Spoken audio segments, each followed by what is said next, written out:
다니엘서 1장 7절에 보시면 환관장이 그들의 이름을 고쳐 다니엘은 벨드사살이라 라고 하죠. 벨드사살이라는 뜻은 다니엘이라는 말은요 그런 뜻이에요. 하나님은 심판자다 이런 뜻이거든요.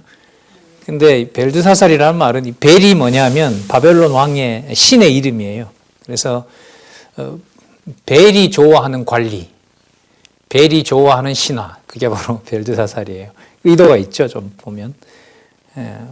하나냐라는 말은 이제 하나님이 자비하시다는 뜻인데, 사드락이라는 말은 왕의 큰 서기관이라는 거예요. 그러니까 유대의 하나님이 아니라 왕에게 충성해라 이 말인 거죠. 미사엘은 엘은 이제 하나님이잖아요. 미사엘은 누가 하나님 것 같은가? 이제 하나님이 최고다 이런 말인데, 메삭은 뭐냐면 왕의 손님이다라는 뜻이죠. 그러니까 왕이 데리고 온 거지. 하나님의 종이 아니다라는 거죠. 아사랴는 여호와께서 도우셨다 이런 뜻인데요. 아벤느고는 뭐냐면 느고도 그래요. 느고도 그 우상이거든요. 그러니까 누곳의 종이다 이런 뜻인 거예요. 그러니까 누구에게 충성하는 이름으로 다 바꿔놨어요. 바벨론 신과 바벨론 왕에게 충성하라는 의미로 다 이름을 바꿔놨죠. 예. 사실 이 이름의 계명이 일어나는 게 그 야곱도 이스라엘이라고 하고요. 나중에 뭐 베드로라든지 그리고 또 많은 이름들의 어떤 바뀌는 일이 벌어지는데 그거는 큰 틀에서 보면 제가 볼 때는 그래요.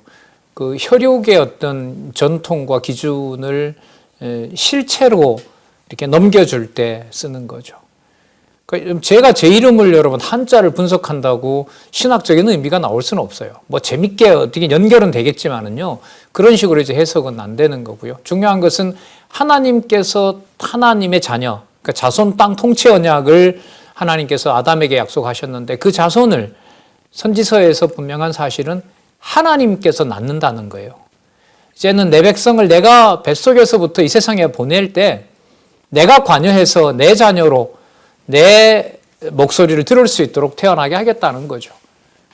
그래서 그 계명이라는 과정이 저는 일어난다고 봐요. 그러니까 하나님의 자녀로 확인해 주는 거죠. 그런데 이제 이 다니엘의 일과 세 친구들은 이름을 바벨론 신과 바벨론 왕에게 충성하는 자로 만들어 놓는다고 해도 그들이 그렇게 되는 것이 아니라 본래 유대인의 이름대로 누구만 바라보게 되는 거죠. 여호와만 바라보게 된다는 의미라는 걸로 또 너무 나가면 안 되고요. 그런 의미로서 다니엘과 세 친구가 왕궁에 잡혀가지만 거기에서 하나님의 보호 가운데 있다. 그게 본문에 나옵니다. 이 모든 것을 하나님께서 이들을 잘 보호해서 이렇게 하신 것이다 라고 성경 본문에 나중에 보면 나오죠.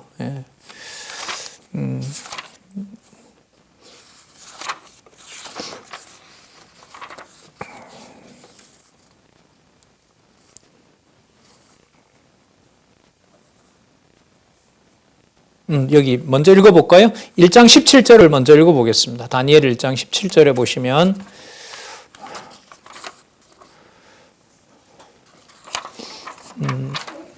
하나님이 이 네 소년에게 지식을 얻게 하시고 모든 학문과 재주에 명철하게 하신 외에 다니엘은 또 모든 이상과 몽조를 깨달아 알더라. 이상뿐만 아니라 꿈꾸는 것까지 다 깨달아 알게 한 겁니다. 누가요? 하나님이 이렇게 되죠. 하나님이.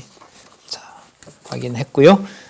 1장 8절부터 21절에 보면 왕의 식사를 거절했지만 그래서 채식만 했는데도 느부갓네살이 만족스러운 환관의 모습으로 자, 아까 미리 읽었으니까요. 17절에 있는 대로 하나님께서 지식을 얻게 하고 학문과 재주가 뛰어나게 하시는 겁니다.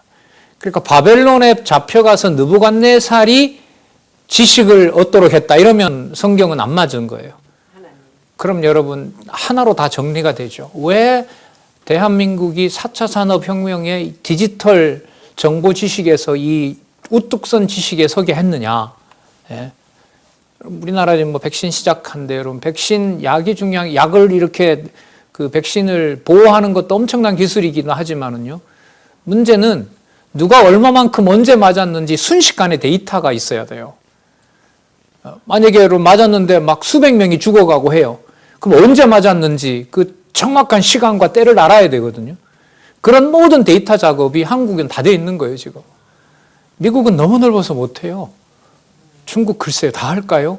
몰라요. 중국은 그 스마트 아이라고 해서 눈 하나 깜빡할 사이에 수십만 명을 포착하는 그 기계가 있긴 하다고 해요. 그래서 중국 사람들을 통제하고 그러는 모양인데, 예. 그 모든 정보 지식, 그 다음에 보이지 않는 세계까지, 우리는 사실 성경을 통해서 보이지 않는 하나님을 저희들이 증명해 주고 있거든요, 성령께서.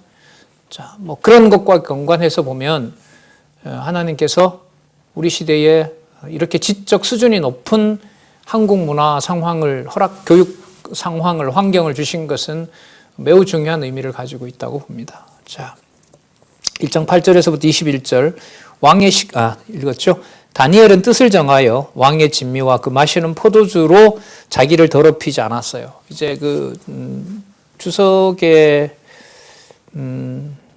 보면, 제가 다른 데서 읽었나요? 예. 이 왕의 진미와 포도주는요, 그 우상에게 올라갔다가 온 제사 음식인 거예요, 쉽게 말하면. 왕은 곧 이 제사장이기 때문에 고대 사회에서, 그래서 그걸 먹지 않았다 이렇게 해석하는 사람들도 있어요. 어쨌든 왕이 준 것을 먹고 마시지 않았습니다. 9절에 보시면은요, 하나님이 다니엘로 황관장에게 은혜와 긍휼을 얻게 한지라. 이거 안 받아 먹으면요, 황관장한테 죽습니다. 다니엘이 잘못하다가는. 그런데 뭐라고 나와 있냐면 다니엘이 황관장한테 은혜와 긍휼을 입게 해요. 다니엘이 그 음식을 먹지 않아도 황관장이 화를 안 내도록 하나님께 해준 거예요. 그런데 황관장의 걱정은 따로 있어요. 야, 너 이렇게 먹다가 얼굴이 초췌하면, 또 다른 사람들만큼 네 얼굴이 못한 거 보면 10절 끝에 보면 왕 앞에서 내 목이 위태롭다. 내가 죽는다. 11절에 볼까요? 황관장이 세워 다니엘과 하나냐와 미사엘과 아사랴를 감독하게 한 자에게 다니엘이 말합니다. 청하오니 그러면 열흘 동안 한번 저희들에게 채식과 물만 먹이시고 한번 비교를 해보시기 바랍니다. 자, 그랬습니다. 열흘 시험했더니 15절에 열흘 후에 다니엘과 세 친구들의 얼굴이 더 아름답고 살결도 좋고 왕의 진미를 먹는 사람들보다, 아이들보다 더 나아 보인 거죠. 제국의 왕이니까 모든 나라에서 똑똑하다라는 자들을 데려왔을 거 아니에요. 여러분, 이래 제국 시대에 나중에 알렉산더도 그러고요, 이 유명한 왕들이, 고레스도 그래요. 이 고레스라는 왕은 우리도 이제 성경에 보면 하나님이 선한 도구로 많이 쓰는데요. 그 고레스도 그렇고 지금 이 느부갓네살도 그렇고 헬라 제국의 알렉산더도 그렇고요. 로마 제국의 예수님 당시의 왕이 옥타비아누스인데요. 그 왕 같은 경우에도 교육에 엄청난 신경을 씁니다. 왜냐하면 그 나라 제국들을 어떻게 되니까 다스려야 되기 때문에 그렇습니다. 그래서 교육의 발전이라는 것이요, 하나님을 빼고 보면은 세상이 자기 권력을 유지하기 위해서 그야말로 경쟁을 시키는 구조가 바로 뭐냐 하면 교육이라고 할 수 있어요. 1등을 만들어서 그 1등을 자기네들의 권력에 필요한 대로 쓰는 거죠. 예를 들면 미국 같은 경우에 모든 머리들이 다 어디에 있어요? 펜타곤에 있죠. 나사에 있어요. 나사에. 미 우주항공우주국이라는 데 있죠. 전부 거기에 들어가 있죠. 거기서 이제 미국이 세계를 지배할 수 있는 상상할 수도 없는, 우리가 일반인이 상상할 수도 없는 것들을 거기서 이제 만들어내기도 하죠. 그리고 금융적으로는 그 비상한 유대인들의 자본을 바탕으로 해서 세계 경제를 그야말로 주무르고자 하는 그 기획들을 전부 다 이제 거기서 하죠. 거기에 맞서서 이제 중국이 이제 싸우고 있고 이런 형국이잖아요. 자, 이 모든 것들을 하나님께서 세상 나라를 세우기도 하시고 멸하시기도 한다는 증거로 우리가 알 수가 있는 겁니다. 이른바 백신 전쟁 아닙니까? 강대국이 뭔지, 미국이 강대국이다 이런 것들도 사실 우스워져 버리는 한 1년 사이에 그렇게 되지 않았습니까? 그 사이에 성민 나라, 하나님의 나라, 그리고 그 교회를 이제 하나님이 어떻게 보호하시고 세워가시고 또한 또 고난도 주시고 그런 과정 속에 하나님 살아계신 역사를 알려주고 그것을 알게 하는 것은 여기 이제 성경에서 잘 나옵니다마는 채식을 먹었지만 하나님이 함께 하시기 때문에 17절에 조금 전에 읽었습니다만 다시 보면 하나님이 이 네 소년에게 지식을 얻게 하시고 모든 학문과 재주에 명철하게 하신 외에 다니엘은 또 모든 이상과 몽조를 깨달아 알더라. 이상 우리가 환상이라 그러죠. 그 왜 에스겔처럼 앉아 있는데 그냥 하늘이 열리면서 하나님의 이상을 보는. 그 다음에 자기가 의지와 상관없이 꿈꾸는데 꿈속에서 이제 여러 가지 환상을 보여주는 거죠. 앞으로 될 일을, 미래 일들을 예견해 주고 있는 거죠. 모든 것을 하나님께서 그렇게 얻게 하셨다고 나옵니다. 자, 그러니까 세상 공부를 잘하는 것도 하나님이 그렇게 하세요. 근데 중요한 것은 세상에 도움이 되고 세상의 어떤 욕심의 어떤 욕망의 구조로 따라가는 것이 아니라 성경을 깨닫는데 활용이 된다면 제일 좋겠죠. 서구의 종교개혁 초기에 교육이 이런 방향으로 갔는데 성경 권위를 창세기부터 계시록까지 확증을 못하다 보니까 교수님은 여러 학생들에게 수십 명의 학생들에게 성경이 하나님의 말씀이다라고 가르치는데 정작 읽어보는 학생들은 성경에 모순되는 내용이 수천 가지가 되는 거예요. 그러니까 배웠던 학생이 일부는 그래도 하나님 말씀 지키고자 노력한 신학자가 있는가 하면 나가서 아무리 봐도 똑같이 성경을 100번 봤다고 해요. 한 사람은 100번 보면서 그래도 하나님 말씀이다 하는 것을 지키고자 하는 사람을 기르는가 하면 또 100번 읽었던 사람은 어떻게 되냐면 성경은 모순투성이다라고 믿어지지 못하게 해요. 유럽의 역사는 후자로 갔죠. 그래서 오직 성경만이라는 그 구호는 100년이 지나지 않아서 성경은 문제가 있다는 걸로 유럽 사회가 이제 혼돈에 휩싸이게 되는 그런 섭리가 있습니다. 지금도 마찬가지죠. 교육열이 높은 우리나라에서 하나님의 말씀으로 무장된 또 모든 학문과 재주와 지혜와 명철이 여호와의 지식으로 이렇게 덮을 수 있는 또 그것으로 통제가 될 수 있는 그런 이제 학문의 방향이 좀 만들어졌으면 좋겠습니다. 사실 제가 알기로는 장안중앙교회 체제 때도 그랬고 성경신학연구소 재단법인을 만들 때도 그렇고 지금도 그렇고요. 많은 선배들이 교육기관에 대한 관심이 굉장히 많았죠. 한때는 되는 것 같기도 했지만 또 하나님께서 하나님의 능력으로 되신다는 거 알게 해주고 근간에 일어났던 일은 공부밖에 할 게 없는 상황으로 하나님이 카드를 쓰신 거예요. 참 좋은 카드죠. 다른 게 할 게 없어요. 뭘 할 수도 없고 건물이나 땅을 가지고 서로 쪼개거나 이렇게 할 수도 없고 모든 걸 스톱시켜 놓고 하나님 해가시는 일을 보게 하는 그런 일들이 몇 년 사이에 일어났고 많은 분들이 이제 거기에 대해서 가볍게 보지 않고 열심히 또 우리 기지업 내에 많은 동력자들이 혼자 외롭다 이런 소리 많이들 안 하세요. 힘드시죠.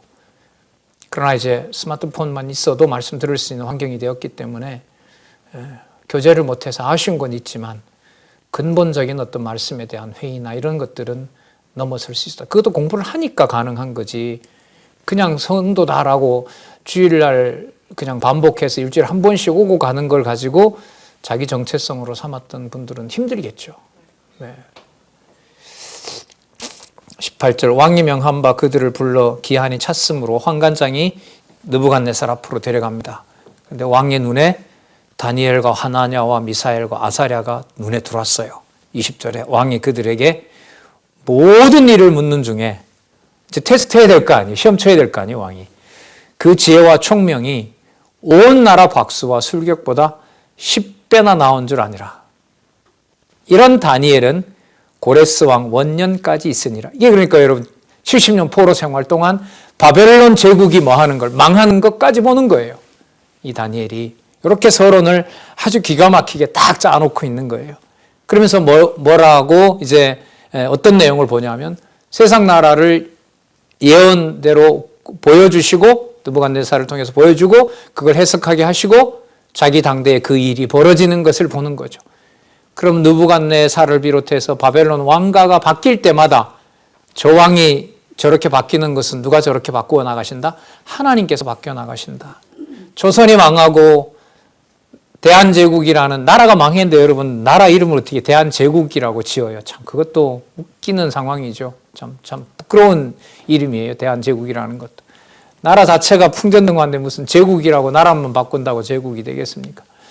그런 상황에서 일제강점기로 들어가고 그 사이에 하나님의 진리를 전하는 7명의 한국인 성경의 무엇을 주장하는 7명의 목사가 배출이 되면서 한국교회에 어떻게 보면 혈육이 아닌 진리와 함께한 대한예수교, 조선예수교 장로회 총회가 1912년에 열리는, 자주 말씀드렸습니다만 그 역사를 보고 너무너무 제가 감격스러웠어요.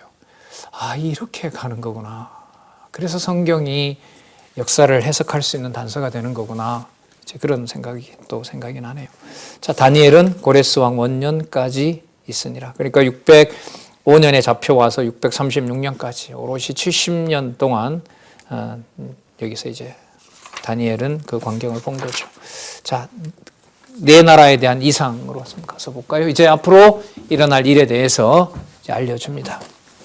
2장 1절에서부터 13절, 박사들이 왕의 꿈과 해석을 모르고 죽게 됨을 증언합니다. 자, 느부갓네살이 그 해에 2년이라는 말은 이제 603년입니다. 주석에도 나옵니다만은. 그러니까 1차 침략이 끝나고요. 이제 한 2년이 지났어요. 이제 앞으로 여호야김도 잡아와야 되고 시드기야도 가서 잡아와야 되거든요. 이제 그 일이 시작할 무렵에 이미 느부갓네살에게 하나님께서 이상으로 보여준 거예요. 그러니까 참 재밌죠. 세상 나라가 멸망한다고 했는데 시간으로 보면 이 꿈을 꾼 다음에 예루살렘을 2번이나 침범하러 가는 거예요. 참 이 하나님의 수를 어떻게 읽을 수가 있겠어요? 이 지금 성경 전체를 통해서 해석을 하지 않으면. 그 세상 나라가 멸망한다라고 하면 그냥 느부갓네살이 보고 꿈을 해석하고 그날 밤에 느부갓네살도 끝나고 바벨론도 확 사라지면 좋은데 그 꿈을 봤던 느부갓네살 이후에 네 나라가, 네 제국이 망하는 것은 그렇다 치더라도 앞으로 20여 년 동안 남쪽 유다를 멸망시킨다는 거예요. 예레미야로 보면 칼과 기근과 연병으로, 에스겔에 오면은요, 부자가 부자의 고기를 먹는 그 끔찍한 일이 칼과 기근과 연병으로 이어지는 무서운 멸망의 역사를 주관한다는 거예요. 누구를 통하여? 이 느부갓네살을 통해서 그렇게 한다는 거예요. 이걸 어떻게 정리를 해요? 예. 이 큰 그림을 그리지 않고서는 설명하기가 어려워요. 자, 어쨌든 느부갓네살은 세상 나라의 왕으로서 하나님이 쓴 도구로 끝이 납니다. 분명한 사실은 그 느부갓네살에게 하나님께서는 다니엘을 통하여 누구의 존재를 알려줘요? 느보나 벨이 아니라 여호와라는 신을 알려준다는 거죠. 그게 제국의 존립 의미라고 할 수가 있습니다. 그리고 그것은 그 중에 숨어있는 하나님이 감춰놓았던 이방 백성의 구원과 직결되는 문제고 그 이방 백성을 하나님께서 태 속에서부터 택정해 놓았다는 놀라운 비밀이 시작이 되는 겁니다. 이런 면에서 하나님 나라의 비밀은 벌써 이 선지서에서 아주 구체적으로 시작이 되고 있죠. 꿈을 꿉니다. 근데 꿈을 꾸고 마음이 괴로워서 잠을 못 자요. 2절에 보면 왕이 꿈을 자기에게 고하려고 명하여 박수, 술객, 점장이, 갈대아술사, 똑똑하다는 사람들은 전부 다 불러드립니다. 그리고 3절에 보면 왕이 그럽니다. 내가 꿈을 꾸었는데 내가 되게 괴롭다. 자, 4절에 보면 갈대아술사들이 아람 방언으로 왕에게 말하여 가로되, 여러분 여기 보면 이제 이 아람 방언이 등장을 해요. 그러니까 다니엘의 기록 내용의 상당 부분이 아람어로 기록이 됩니다. 그러면 유대인들도 이제 포로 잡혀갔으니까 아람어를 배웠을 거고요. 그 유사한 언어 구조라고는 해요. 그런데 이걸 누구도 보는 거죠? 제국의 백성들도 보는 거예요. 방언으로 왕에게 말하되 왕이여 만세스러 하옵소서. 왕은 그 꿈을 종들에게 이루시면 뭐 자기네 나라 언어니까 그렇게 한 거죠. 문제는 이게 하나님의 말씀을 아람 방언으로 이제 알게 된다는 거죠. 자기네 나라 역사라고 기록해 놓았겠죠. 이런 역사를 뭐 의도적으로 뺐을 수도 있겠습니다만 성경은 분명히 이렇게 기록되어 있습니다. 이 술사들이 그럽니다. 말씀하십시오. 그러면 저희들이 해석을 하겠습니다. 근데 이 왕이 명민해요. 하나님이 그런 지혜를 줬겠죠. 5절에 왕이 갈대아 술사에게 대답하여 가로되 내가 명령을 내렸나니 너희가 만일 꿈과 그 해석을 나로 알게 하지 아니하면 너희 몸을 쪼갤 것이며 너희 집으로 걸음터를 삼을 것이다. 너희가 만일 꿈과 꿈의 내용과 해석을 하면 선물과 상과 영광을 얻게 하겠다. 그런즉 꿈의 내용과 해석을 다 나에게 얘기해라. 죽을 지경입니다, 진짜. 그들이 다시 물어요. 왕이여, 꿈을 종들에게 이루소서. 그리하면 해석하겠습니다. 이걸 이제 왕은 알고 있는 거예요. 지능이 높죠. 저들이 어떤 식으로 나올런지. 고대 국가에 보면은요, 왕이 제명에 못 살아요. 이 왕궁에 있는 이 모사꾼들 때문에. 특히 제사장들은 고대 시대에 보면 왕이 어떻게 할 수가 없어요. 제사장의 말은 왕이 들어야 돼요. 안 그러면 민심이 그 폭동을 일으키기 때문에 왕은 제사장을 꼭 유의해야 됩니다. 그리고 책사들의 말을 안 들으면 안 돼요. 일반 역사에도 많이 나오긴 해요. 자, 어쨌든 우리가 해석해 드리겠나이다. 8절에 보면 왕이 대답하여 그러되 내가 분명히 아노라. 너희가 나의 명령이 내렸음을 보았으므로 시간을 끌려고 한다. 천년하 시간 끌려 한다 이 말이에요. 시간을 얻으려고 한다. 너희가 만일 이 꿈을 나로 알게 하지 아니하면 너희를 처벌할 법이 오직 하나이니 너희가 거짓말과 망령된 말을 내 앞에서 꾸며 말하여 때가 변하기를 기다리려 함이니라. 요래 말하면 요렇게 말하고 요렇게 말하면 요렇게 말하고 그 꿈 해석하는 사람 손에 있거든요. 10절에 갈대아 술사들이 왕 앞에 대답하여 그러되 세상에는 왕의 꿈 내용을 보일 자가 하나도 없으므로 크고 권력 있는 왕이 이런 것으로 박수에게나 술객에게나 갈대아 술사에게 물은 자가 절대로 있지 아니합니다. 왕에 그런 법이 없습니다. 이걸 누가 이런 걸 알겠습니까? 자, 세상에는 왕의 그 일을 보일 자가 하나도 없나요? 있죠. 나중에 다니엘이 있는 거죠. 그걸 술사들이 알 리가 없죠. 자, 11절에 왕의 물은 것은 희한한 일입니다. 왜 어떻게 이걸 우리 보고 꿈 내용을 알려고 합니까? 왕이 한 수이죠. 그 다음에 답이 또 나옵니다. 육체와 함께 거하지 아니하는 신들 외에는 모릅니다. 그 육체에 거하지 않는 신으로부터 지혜를 받은 자가 누구냐면 다니엘인 거죠. 그래서 그렇다면 여러분 꿈의 내용도 모를 뿐만 아니라 꿈의 해석도 못한다는 말이잖아요. 그러면 내용을 모르니. 그러면 다니엘이 그걸 내용을 알게 하고 다니엘이 그것으로 하여금 해석한다는 말은 이 모든 세상 나라의 작정을 누가 해놓고 계시다? 여호와께서 해놓고 계시다는 거죠. 그래서 그 일이 이루어질 때 여호와인 줄 깨닫게 한다는 것이 에스겔서의 중요한 강조점이었죠.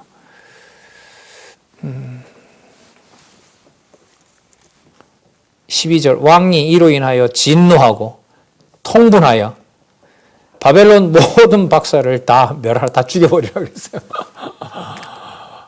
이 괴로움인데 이 괴로움을 덜어줄 자가 아무도 없다는 거죠. 14절부터 23절에 보면 하나님께 구하여 다니엘이겠죠.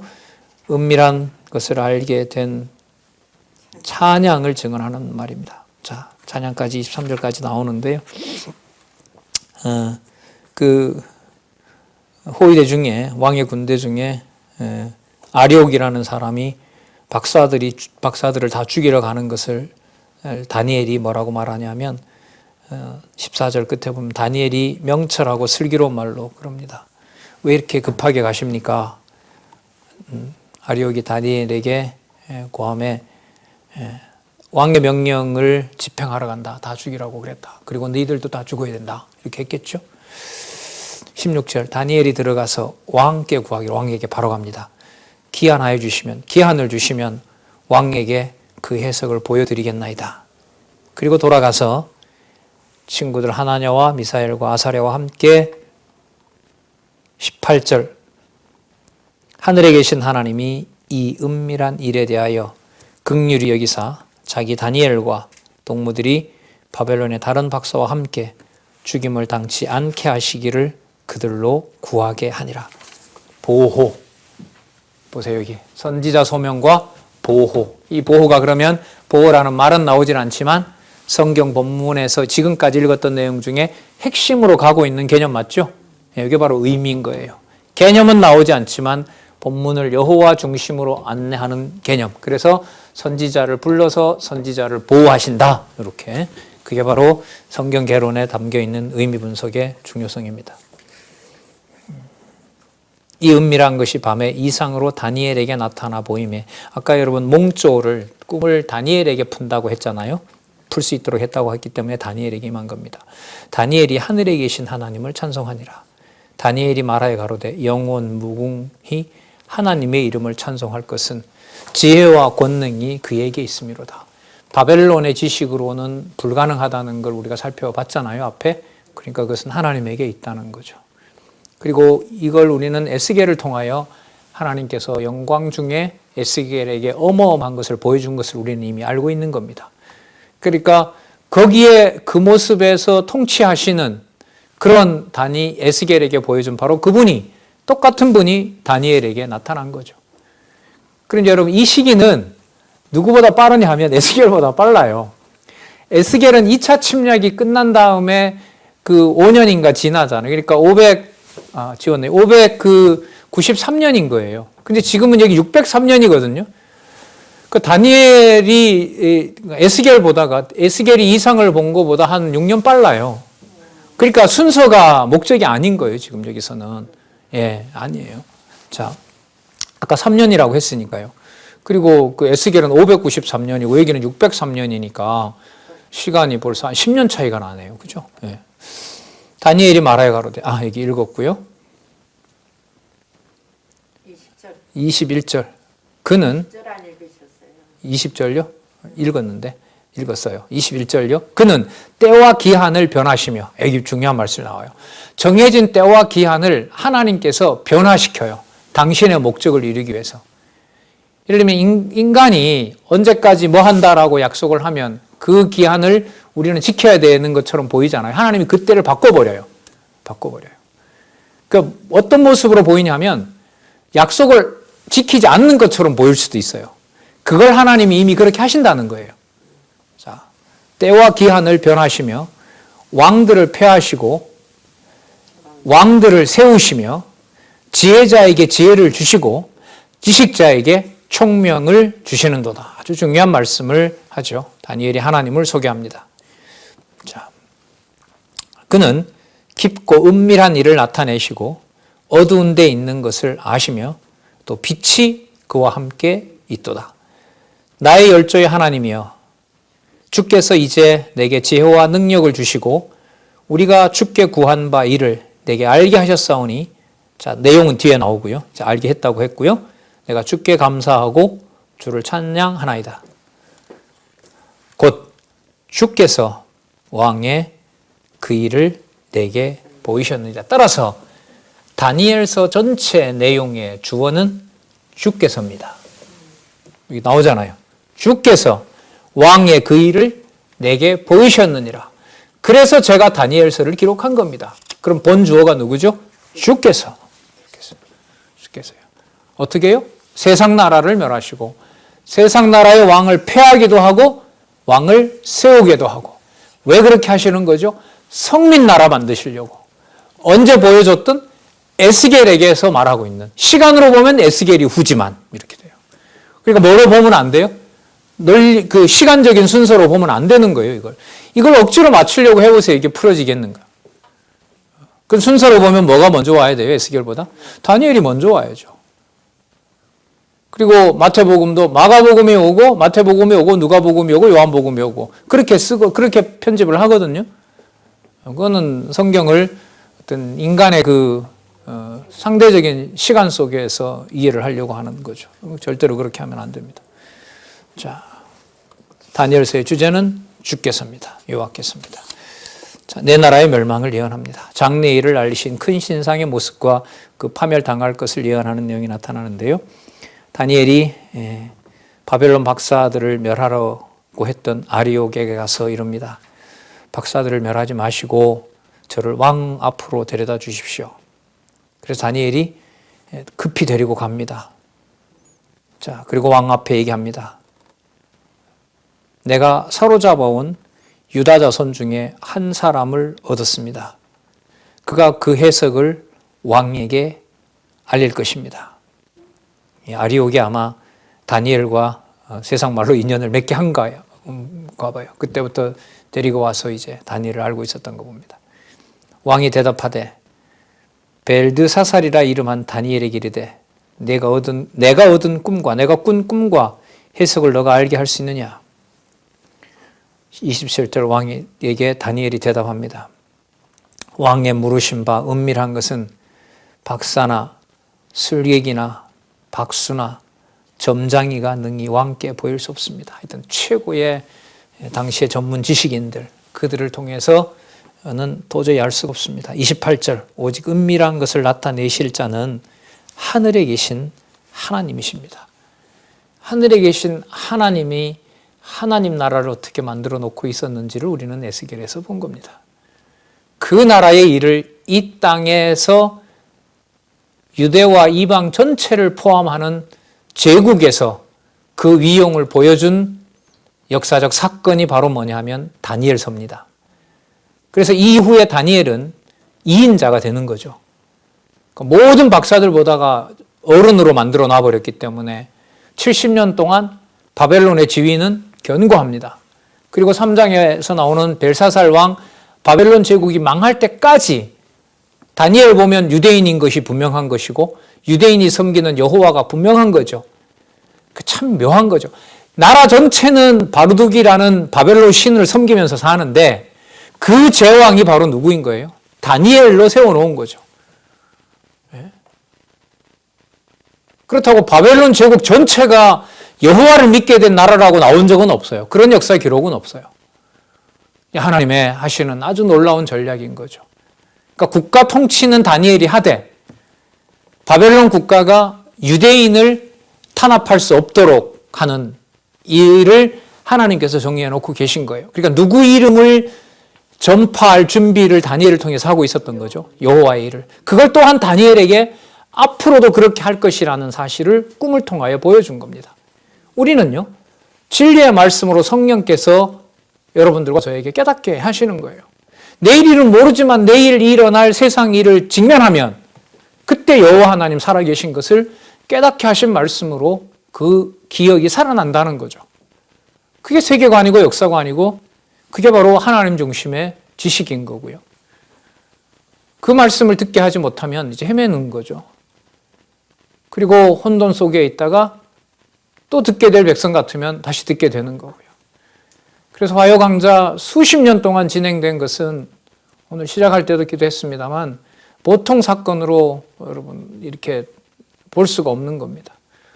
주일 보다가 3배나 많은, 옛날에는 오후에 신학까지 강의했잖아요. 한 6시간 정도.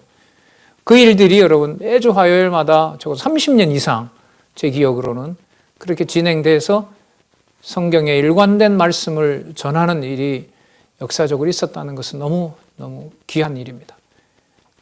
앞으로는 30년, 100년 그렇게 이 화요 강좌가 다음 세대들을 통해서 늘 말씀드리지만 여러 합력하는 동력자들이 그렇게 다양한 분야에 걸쳐서 세계 곳곳에 이 성경신학의 바탕을 둔 기독교 통합학문을 전개하는 그런 일이 생겼으면 좋겠습니다. 다니엘을 총리로 2인자로 뽑아서 여호와의 이름을 바벨론 제국에서 페르시아 제국으로 전해주는 역할을 하게 하셨던 것처럼요. 28절 볼까요? 오직 은밀한 것을 나타내실 자는 하늘에 계신 하나님이시라. 그가 느부갓네살 왕에게 후일에 될 일을 알게 하셨나이다. 왕의 꿈 곧 왕의 침상에서 뇌 속으로 받은 이상은 이러하니이다. 자, 뇌 속도 누가 주관해요? 관절과 골수라 그러죠. 맞네요. 예. 여러분 꿈꿀 때 그 내 사진에다가 이렇게 신경 그 계통의 그 뭔가 전문 장비 갖다 하면 막 움직이고 하잖아요. 왜? 자는 사람이 꿈꿀 때 모습을 여기 뇌를 찍어보면 막 움직이거든요. 그리고 그 뭐 우리 원로도 옛날 전에 벌써 얘기했지만 이 뇌파가 가는 데를 측정을 할 수가 없다고 하잖아요. 어딘가로도 가고 있다는 거죠. 움직인다는 거죠. 이렇게 자는 게 쉬는 게 아니라는 거죠. 뇌는 끊임없이 운동을 하고 있다고 하잖아요. 자, 장래일을 생각하실 때 은밀한 것을 나타내신 이가 장래일을 알게 하셨습니다. 라고 얘기합니다. 30절. 내게 이 은밀한 것을 나타내심은 내 지혜가 다른 인생보다 나은 것이 아니라 오직 그 해석을 왕에게 알려서 왕의 마음으로 생각하던 것을 왕으로 알게 하려 하심이라. 제 자랑하러 온 게 아닙니다. 왕이요. 하나님께서 그렇게 하신 겁니다. 31절요. 왕이요. 왕이 한 큰 신상을 보셨나이다. 그 신상 앞에, 그 신상이 왕의 앞에 있었고 크고 광채가 특심하고 그 모양이 매우 두려웠습니다.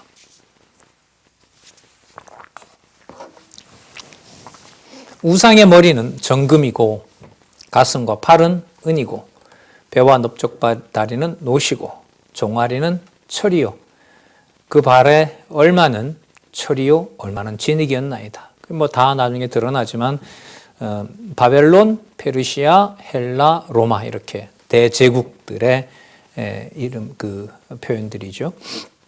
상징들입니다. 34절 왕이 보신즉 사람의 손으로 하지 아니하고 뜨인 돌이 바로 하나님의 나라입니다.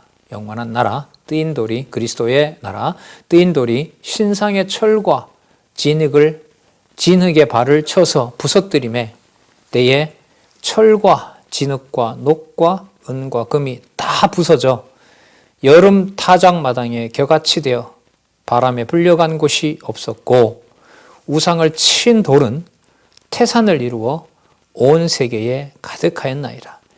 여러분 혹시 베드로전서에 나오는 모퉁이 돌이라는 말 기억하십니까? 그 모퉁이 돌이 건축자의 버린 돌이 뭐가 된다 그러죠? 모퉁이 돌이 된다 그러잖아요. 지금 이 말씀하고 연관이 되겠죠. 모퉁이 돌이 되어서 온 세상에 뭐가 돼요? 기초석이 놓아지는 거죠. 디모데 후서에 나오죠.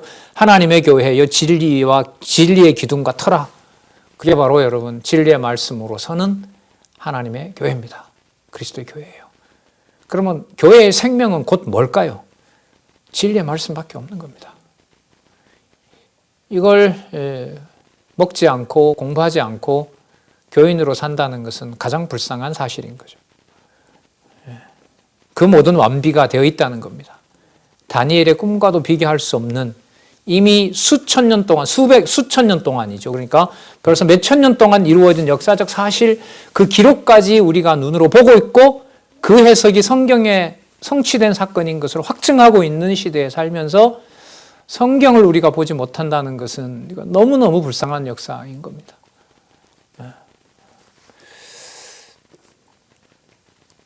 자, 그 마지막에 해당하는 것은 이 로마 제국인데요. 35절에 보면 철과 진흙과 녹과 은과 금이 다 부서져. 그러니까 로마라는 나라가 여러분 온 그 잡탕으로 되어 있어요. 단일 국가가 아니에요.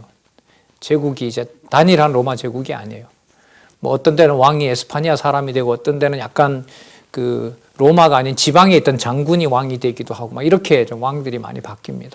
그리고 뭉칠 때는 이게 여러 가지 이제 콘크리트를 다른 걸로 막 섞어 놓고 잘 뭉쳐지면 좋지만 아니면은 와해되면 뭐가 돼? 순식간에 와해되는 그런 나라의 모습에 대해서 얘기를 해주고 있고 우리는 그걸 이미 2000년 역사에서 이 당시 역사로부터 우리는 잘 알고 있습니다. 우상을 친 돌은 태산을 이루어 온 세계에 가득하였나이다. 그걸 꾸셨죠. 이렇게 얘기합니다. 자, 큰 신상의 꿈 해석으로 내 나라가 폐망할 것을 예언합니다. 적어도 앞으로 수백 년 후의 일들인 거죠. 그러니까 로마는 한 800년 후에나 일어날, 거의 한 900년 후에 일어날 일입니다. 바벨론은 앞으로 70년 후에 일어날 일인 거고요. 헬라 제국은 160몇 년에 망하니까요. 그러면 그 기준으로 보면 한 450년 후에 일어날 일인 거죠. 그 일을 지금 하나님께서 정해놓으시고 알려주시는 겁니다. 36절. 그 꿈이 이러한즉 내가 이제 그 해석을 왕 앞에 드리겠나이다. 37절 왕이여 왕은 열왕의 왕이시라. 제국의 왕이라 그러죠. 제국의 왕입니다. 하늘의 하나님이 나라와 권세와 능력과 영광을 왕에게 주셨고, 여러분 유다서와 요한계시록에 가면 이게 바로 어린 양 그리스도에게 돌릴 얘기들입니다. 이게 지금 나라와 권세와 능력과 영광과 지혜와 뭐 이게 딱 돌리잖아요. 어쨌든 그 개념이 여기 나오네요. 인생들과 들짐승과 공중의 새들 어느 곳에 있는 것을 물어나고 그것을 왕의 손에 붙이사 다 다스리게 하였으니 왕은 곧 그 금머리니이다. 왕의 후에 왕만 못한 나라가 일어날 것이요. 왕보다 못한데도 뭐 하게 돼요? 바벨론을 무너뜨린다는 거 아니겠어요? 이 벨사살이 아주 우습게 죽고 끝나죠. 잔치하다가 죽어버리잖아요. 자, 셋째로 녹 같은 나라가 일어나서 온 세계를 다스릴 것이요. 페르시아죠. 넷째 나라는 강하기가 철 같으니, 이거 헬람이에요. 셋째는. 그 다음에 39절은 페르시아고요. 셋째로 녹 같은 나라가 일어나서 온 세계를 다스릴 것인 헬라죠. 넷째 나라는 강하기가 철 같으리니 철은 모든 물건을 부서뜨리고 이기는 것이라. 철이 모든 것을 부수는 것 같이 그 나라가 문나라를 부서뜨리고 빠을 것이요. 왕께서 그 발과 발가락이 얼마는 토기장의 진흙이요 얼마는 철인 것을 보셨은즉 그 나라가 나누올 것이고, 여러분 로마 제국이 동서로 나중에 나눠지잖아요. 철과 흙이 섞인 것을 보셨은즉 그 나라가 철에 튼튼함이 있을 것이니 그 발가락이 얼마는 철이 얼마는 진흙인즉 그 나라가 얼마나 든든하든 얼마나 부서질만 할 것이요. 왕께서 철과 진흙이 섞인 것을 보였은즉 그들이 다른 인종과 서로 섞일 것이나 피차에 합하지 아니함이 철과 진흙이 합하지 아니함과 같으니라. 이건 또 뭐 로마 역사 같은 거 영상 뭐 한두 시간만 봐도 이게 다 드러나게 됩니다. 다 그대로 이루어졌고요. 다른 나라를 포용은 하지만 다른 나라를 로마 시민과는 절대로 섞지 않습니다. 그 사도행전에 가면 이달리아 사도 바울 글에 보면 로마에 있는 성도도 있고 이달리아에서 온 성도라 그러는데, 지금이야 이탈리아가 수도가 로마지만은 고대에는 그렇지는 않죠. 옛날에는 로마 외의 사람들을 이탈리아 사람이라고 불렀어요. 그러니까 제국의 시민의 자존심이 어마어마하죠. 자, 그런데 그 로마 제국의 로마 시민권, 그러니까 로마라는 수도에서 살 수 있는 시민권을 사도 바울이 얻도록 하나님이 섭리하신 거죠. 그리고 다니엘과 에스겔처럼 학문과 재능에 뛰어나게 했고, 그걸 바탕으로 하나님의 말씀을 기록하도록 한 거죠. 그렇게 쓰임받는 이제 기재협과 많은 동력자들의 자녀들과 다음 후배들이 좀 많이 나왔으면 좋겠다. 이게 이제 간절함입니다. 여러분들과 저의. 44절이죠. 이 열왕의 때에 하늘의 하나님이 한 나라를 세우시리니 영원한 나라입니다. 이것은 영원히 망하지도 아니할 것이요 그 국권이 다른 백성에게로 돌아가지도 아니할 것이요 도리어 이 모든 나라를 쳐서 멸하고 영원히 설 것이라. 여러분 이게 영원한 하나님 나라예요. 이 내용이 어디서부터 나오냐면 6장부터 나오는 거예요. 왜? 세상 나라를 멸하는 내용이 5장까지 나오고 6장부터 조금 요 나라요. 지금 44절에서 얘기했던 성민 나라에 대한 얘기가 이제 이루어지는 거죠.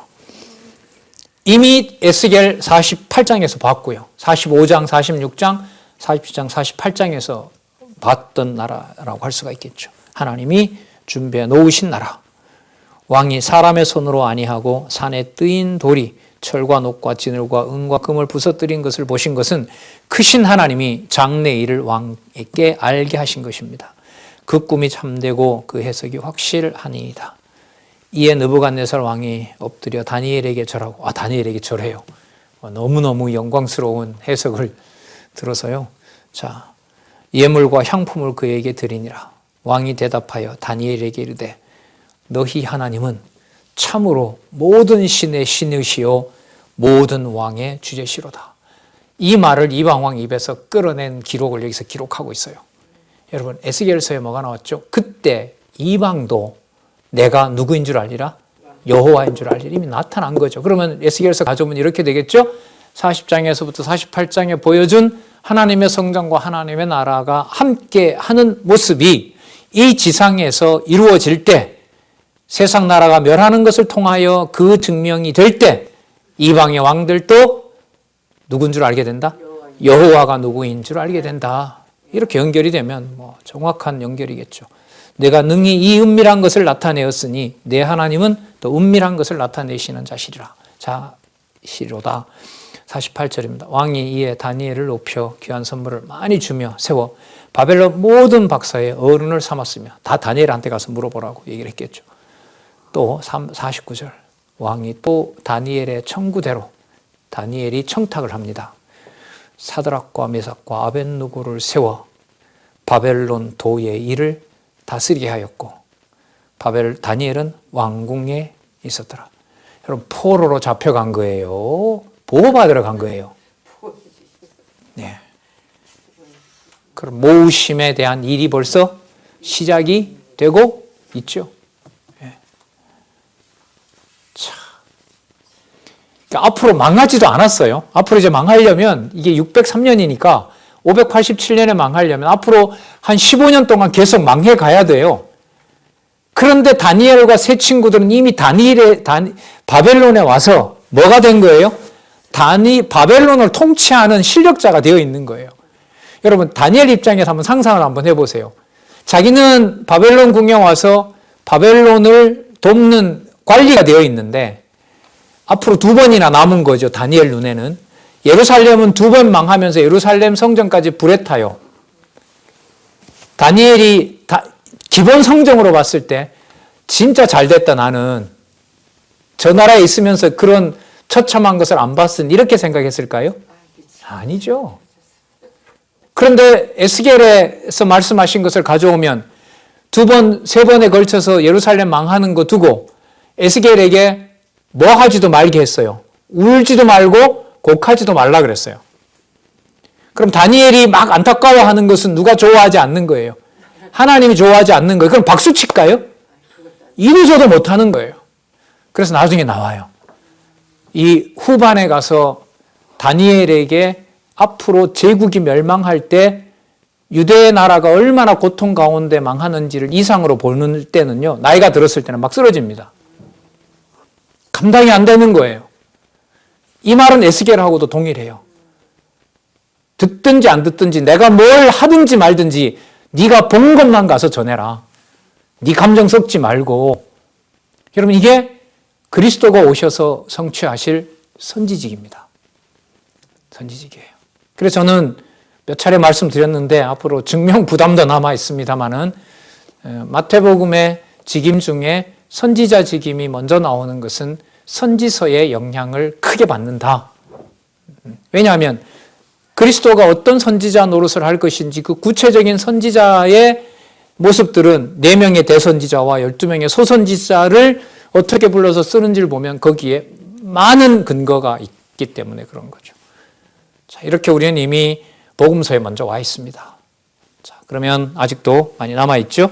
3장에서부터 앞으로 12장까지 요한하나님께서 어떻게 세상 나라의 여호와의 이름을 알리시고 그 제국들을 멸망시키면서 나중에 뜨인 돌 그리스도께서 버림받으시지만 모퉁이 돌이 되시면서 영원한, 자, 이게 나오네요.